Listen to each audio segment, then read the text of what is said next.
The world is full of incredible, wild places. I've explored jungles, deserts, and the highest mountains. But, some of the most mysterious and dangerous frontiers are not on land. They are hidden beneath the surface of the water. Today, we're traveling to the coast of Egypt, to the Sinai Peninsula. Here, nestled against the calm, turquoise waters of the Red Sea, is a place of breathtaking beauty and chilling reputation. It is a simple, unassuming break in the coral reef just a few steps from the shore. But this opening leads to a place spoken of in whispers by divers around the globe. It is known as the Blue Hole. This isn't just any dive site. This place is legendary. From the surface, it looks like a deep blue circle surrounded by the lighter shades of the reef. It invites you in. But that invitation comes with a serious warning. The Blue Hole of Dahab is often called the Diver's Cemetery. It has claimed more lives than any other recreational dive spot on the planet. It's a paradox, a place of serene beauty that holds an incredible, deadly power. For decades it has drawn adventurers, thrill-seekers, and some of the most experienced technical divers in the world, all hoping to test their limits against its depths. Why would anyone risk their life to dive into a hole in the seafloor? What secrets does it hold? To understand its allure, we have to journey into its dark, silent world. We'll explore what makes it so unique and so incredibly dangerous. We will hear the stories of those who have faced its challenges and, tragically, those who never return. This is a story about exploration, human ambition, and the raw, untamable power of nature. It's a reminder that even in the 21st century, there are places on Earth that demand our utmost respect. So, let's take a deep breath and prepare to plunge into the story of the Blue Hole. It's a journey that will take us over 100 meters down into the abyss. We will uncover how this geological wonder was formed and what makes it different from any other underwater environment.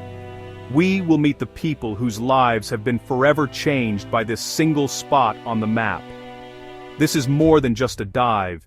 It's an encounter with one of the planet's most formidable natural wonders, a place that tests the very limits of human endurance and courage. Before we dive into the specifics of the Dahab site, let's back up a bit. What exactly is a blue hole? The name itself sounds mysterious, and for good reason. A blue hole is essentially a giant underwater sinkhole, or a vertical cave. Imagine a massive cavern, but one that's flooded with water. From above, they look like dark blue circles because the water inside is so deep compared to the shallow water around them. The deep blue color is the sign of a serious drop-off, a gateway to a world far below the sunlit surface. They are incredible geological formations. These natural wonders weren't always underwater. They formed thousands of years ago during the ice ages. Back then, sea levels were much lower than they are today. These formations were once dry caves on land, carved out of limestone bedrock by rainwater. This rainwater, which is slightly acidic, would seep through cracks in the limestone, slowly dissolving the rock over millennia. This process created vast, complex cave systems with huge chambers and tunnels. It's a slow, patient process of nature sculpting the earth from the inside out. When the ice ages ended, the glaciers melted and sea levels began to rise dramatically. The oceans crept inland, flooding everything in their path. These massive dry cave systems were inundated with seawater. The roofs of some of the largest caverns eventually collapsed under the pressure, leaving behind the wide, circular openings we see today. So when you dive into a blue hole, you are literally swimming inside an ancient, fossilized cave system. You are exploring a landscape that was shaped in a completely different era of our planet's history, a time capsule preserved beneath the waves. Blue holes are found in various parts of the world, from the Bahamas to Belize, each with its own unique characteristics. The Great Blue Hole of Belize is perhaps the most famous visually, a perfect circle visible from space. But what makes each one fascinating to scientists and divers is its unique geology and the life it might contain. Some are home to unique species of bacteria and marine life that have adapted to the low oxygen conditions in the depths. They are like natural laboratories, offering clues about geology, ancient climates, and even the potential for life in extreme environments. Now, let's return to Egypt. The Blue Hole in Dahab is different from many others around the world, and these differences are what make it both so famous and so lethal. Its most defining feature is its accessibility. It's located just a few meters from the shoreline. You can literally walk from the desert sand take a few steps over the reef, and find yourself floating directly over a 120-meter deep abyss. This ease of access is a huge part of its appeal. There are no long boat rides or expensive expeditions required. This makes it tempting for divers of all skill levels, including those who are not prepared for what lies beneath. The structure of the Dahab Blue Hole is also unique. It is not just a straight drop. At about 52 meters down, there is a feature known as the Arch. This is a massive 26-meter-long tunnel that connects the inside of the Blue Hole to the open Red Sea. To swim through the Arch is the ultimate challenge for many technical divers. It's a bucket list dive, a test of skill and nerve. The view from inside the Arch, looking out into the brilliant blue of the open sea, is said to be one of the most beautiful sights in the underwater world. It's a siren's call for the brave and the bold. However, the Arch is a deadly trap. Its entrance is deeper than the maximum limit for recreational scuba diving, which is 40 meters. Diving to this depth requires specialized training, equipment, and gas mixes. Many of the tragedies at the Blue Hole have occurred because divers, mesmerized by the idea of the Arch, push past their limits. They descend too deep, using only the standard air in their tanks. At these depths, the increased pressure causes a debilitating condition called nitrogen narcosis, which impairs judgment and coordination. It's like being drunk underwater, a state that can quickly lead to fatal mistakes. The environment inside the Blue Hole is also deceptively calm. From the surface, it appears sheltered from the open sea. But deep down, near the Arch, currents can be unpredictable. A diver might find themselves being pushed down or sideways, away from their intended path. The combination of extreme depth, the disorienting effects of nitrogen narcosis, and the sheer psychological pressure of being in such a dark and closed space makes the Blue Hole a uniquely challenging environment. It's a place that doesn't forgive even the smallest error in judgment. It demands perfection, and the price of failure is absolute. The stories that come out of the Blue Hole are a powerful mix of awe and heartbreak. For every diver who successfully navigates its depths and returns with tales of its majestic beauty, there is another story that ends in tragedy. One of the most infamous incidents is that of Yuri Lipsky, a Russian-Israeli diver. In 2000, Yuri, a 22-year-old diving instructor, decided to film his solo dive through the Arch. His camera captured the entire horrifying ordeal. The footage, which later surfaced online, is a chilling document of what can go wrong in the abyss. It shows his increasingly erratic descent, the effects of severe narcosis, and his final moments on the seafloor. The video is a stark and difficult watch. It shows Yuri descending well past 100 meters, far deeper than the Arch. You can hear his panicked breathing as he becomes completely disoriented. He removes his regulator from his mouth at one point, a common but fatal reaction for divers suffering from extreme narcosis or oxygen toxicity. His story serves as a terrifying, real-world warning. He was a qualified diver, but he was not a technical diver trained for that depth. He underestimated the Blue Hole, and it cost him his life. His camera and his body were later recovered from the seabed, but not all stories end this way. Experienced technical divers who approach the Blue Hole with the right training, equipment, and mindset describe it as an almost spiritual experience. They talk about the profound silence and the feeling of floating in another dimension. Swimming through the Arch, they describe the moment the brilliant electric blue of the open Red Sea comes into view as utterly unforgettable. It's a reward for years of dedicated training and meticulous planning. For them, it's not about bravado, but about executing a difficult technical challenge perfectly in an incredible environment. These contrasting experiences highlight the dual nature of the Blue Hole. It is both a place of sublime wonder and a place of extreme consequence. The line between the two is incredibly fine. One diver, following their plan to the letter, might have the dive of a lifetime. Another, making a single miscalculation or giving in to the temptation to go just a little deeper, might never return. The shores, near the dive site, are lined with memorial plaques, simple stone tablets nailed to the cliffside, each one bearing the name of a diver who was lost to the deep. They are a constant, silent reminder of the stakes. So, what are the specific factors that make the Dahab Blue Hole the world's most dangerous dive site? It's not just one single thing, but really it's a deadly combination of factors that can create, a kind of perfect storm. The primary killer is depth. The feature that everyone wants to see, the arch, actually starts at 52 meters. To safely dive to this depth and beyond, you need to be a certified technical diver. This involves using different gas mixtures like trimix, which is a blend of oxygen, helium, and nitrogen, to counteract the effects of nitrogen narcosis and oxygen toxicity. Many of the victims were recreational divers using standard compressed air. Nitrogen narcosis, often called the rapture of the deep, is a major contributor to accidents here. Under the intense pressure at depth, the nitrogen in standard air becomes intoxicating. It clouds your thinking, slows your reaction time and, honestly, can cause hallucinations or euphoria. A diver might feel invincible and decide to go deeper, or they might become confused and unable to read their gauges correctly. In the dark, disorienting environment of the blue hole, this impairment is often a death sentence. It leads divers to make catastrophic decisions like swimming down instead of up. The shape of the blue hole itself is another trap. The entrance to the arch is not easy to find. Divers descending down the wall can easily miss it, especially if their visibility is poor or they are disoriented by narcosis. Believing they are close, they might continue descending, searching for the opening. Before they know it, they are at 80, 90, or even 100 meters. At these crushing depths, oxygen in standard air becomes toxic, causing convulsions and blackouts. By the time a diver realizes their mistake, it's often too late. They don't have enough air or time to make the slow, staged descent required to avoid decompression sickness. Finally, there's the psychological pressure, what some call goal fixation. The arch is the prize. Divers come to Dahab specifically to conquer it.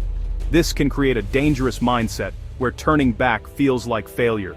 Even if their equipment has a problem, or they start to feel the effects of narcosis, the temptation to push on can be overwhelming. They ignore their training and their body's warning signs. This combination of an accessible yet extreme depth, the narcosis trap, the deceptive geology, and human psychology makes the blue hole a uniquely hazardous place. It preys on overconfidence and inexperience. Despite the grim memorials and the chilling stories, thousands of divers flock to the blue hole every year. Why? What is the irresistible pull of this place? For one, it's the sheer, undeniable beauty of the site. The Red Sea is renowned for its incredible coral reefs and vibrant marine life, and the area around the blue hole is no exception. For recreational divers who stay within safe limits, diving around the rim of the blue hole in the area known as the Saddle is a spectacular experience. It offers a stunning wall dive with an abundance of fish and coral in crystal-clear water. For the technical diving community, the blue hole represents one of the ultimate challenges. It's a world-famous benchmark. Successfully and safely navigating the arch is a rite of passage, a testament to a diver's skill, discipline, and training. It's the Everest of the diving world. The story of the dive, the photos looking out from the arch, and the personal satisfaction of achieving such a difficult goal is a powerful motivator. In the world of extreme sports, challenges are defined by their difficulty and risk. The blue hole has both in abundance, making it an iconic objective for serious adventurers. The legend itself has become a draw. The site's fearsome reputation adds to its mystique. It's human nature to be fascinated by dangerous places. We are drawn to stories of risk and survival. Just as people are drawn to climb dangerous mountains or explore remote jungles, divers are drawn to the blue hole because it represents a frontier. It's a place where you come face to face with your own mortality and the immense power of the natural world. For some, confronting that risk is a way of feeling more alive. It sharpens the senses and makes the experience more profound. Moreover, the local infrastructure in Dahab has evolved around the blue hole. The town is now a global hub for technical diving training. Some of the world's best instructors are based here, teaching divers how to safely explore deep wrecks and caves. This means that while the site is dangerous, it's also one of the best places to get the training needed to manage those dangers. The presence of this expert community paradoxically makes the site more appealing. It creates a culture of exploration and excellence, attracting divers who want to learn from the best and test their skills on the ultimate stage. No story about the blue hole is complete without mentioning Tariq Omar. He is a local diving legend, but not for the reasons you might think. Tariq is not a thrill-seeking record breaker. He is known as the Bone Collector. For over 2 decades, he has taken on the grim and dangerous task of recovering the bodies of divers who have perished in the blue hole's depths. It's a job no one wants, but one that he sees as a solemn duty. He does it to bring closure to grieving families, who would otherwise never be able to lay their loved ones to rest. Tariq Omar is one of the most experienced technical divers in the world. His deep dives into the blue hole are not for sport, they are recovery missions.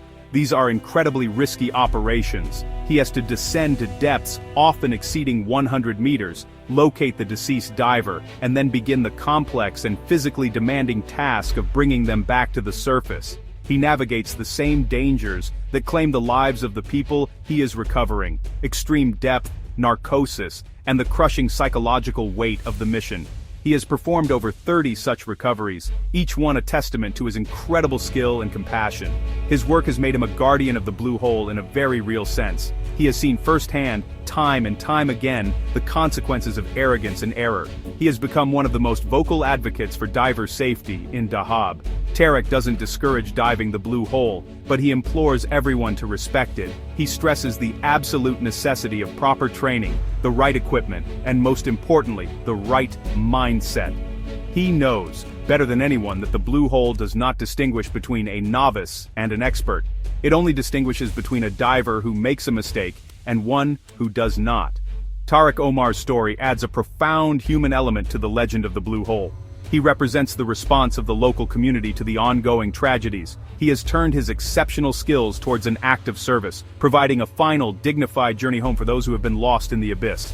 His presence is a constant reminder of the human cost of the site's allure. He is a living archive of its saddest stories, and his mission is a powerful lesson in humility and respect for the unforgiving deep. Why are humans so drawn to places like the blue hole? It seems to defy logic.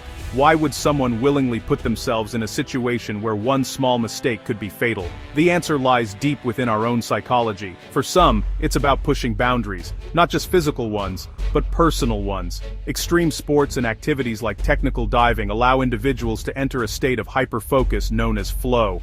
In this state, all distractions fade away, and you are completely immersed in the present moment.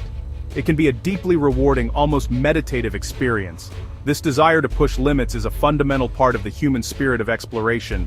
Our ancestors crossed oceans on flimsy rafts and climbed mountains with rudimentary gear. We are an inquisitive species, driven to see what's over the next hill, or, in this case, what's at the bottom of the abyss. For many adventurers, a life without risk is a life not fully lived. They're not chasing death. They're chasing a more intense and vivid experience of life. Confronting mortality has a way of making you feel intensely alive. The silence and alien beauty of a place like the blue hole provides a backdrop for this profound personal journey. There is also the element of achievement and mastery. Becoming a technical diver requires immense dedication, discipline, and intelligence. It's a highly complex activity that involves physics, physiology, and meticulous planning. Successfully completing a dive like the arch in the blue hole is the culmination of all that hard work. It's a tangible validation of one's skills and competence. In a world where many things are virtual or abstract, the raw, physical reality of a deep dive offers a powerful sense of accomplishment. It's you, your training, and your gear against a formidable natural challenge. However, psychologists also talk about the call of the void, that strange, fleeting impulse to do something dangerous, like stepping close to a cliff edge. While most of us dismiss it, some individuals are more wired to respond to that call. This isn't necessarily a self-destructive urge, but a complex attraction to the thrill that comes with mastering fear. The blue hole is a physical manifestation of this concept. It's a literal void that calls out to divers. Understanding this psychological pull is key to understanding why, as long as it is there, people will always come to test themselves against it.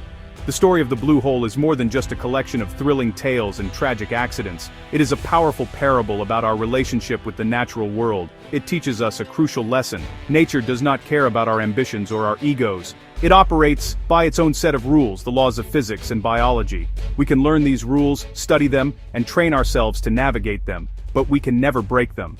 The blue hole demands absolute respect for these rules. The divers who return are the ones who understand this. The ones who don't often pay the ultimate price. This site serves as a vital classroom for the diving community. The accidents, as tragic as they are, have provided invaluable data that has helped to improve diver training, equipment, and safety protocols worldwide. The stories of those who were lost are now used as case studies to teach new generations of divers about the dangers of narcosis, oxygen toxicity, and poor planning. In a sad but important way, the victims of the Blue Hole have helped to make diving safer for others. Their legacy is a stark and enduring lesson written on the walls of the abyss. For anyone who feels the pull of adventure, whether it's diving, climbing, or exploring, the Blue Hole offers a timeless message. Know your limits. The most important part of any expedition is not reaching the summit or the bottom. It's coming home safely. The bravest decision an adventurer can make is the decision to turn back when conditions aren't right or when they don't feel ready. True courage is not the absence of fear, but the wisdom to manage it. It's about having the humility to admit that today is not the day, and that the mountain or the hole will still be there tomorrow. In the end, the Blue Hole remains what it has always been, a stunning geological wonder, a place of profound beauty and unforgiving depth. It is a silent witness to human courage and human folly. It challenges us to be our best, to be disciplined, prepared, and humble. And as we stand on its edge, looking into that perfect, dark blue circle, we are reminded of the wildness that still exists on our planet and the respect it rightfully commands. It is a place of great power, and it teaches us that the greatest adventure of all is not conquering nature, but learning to coexist with it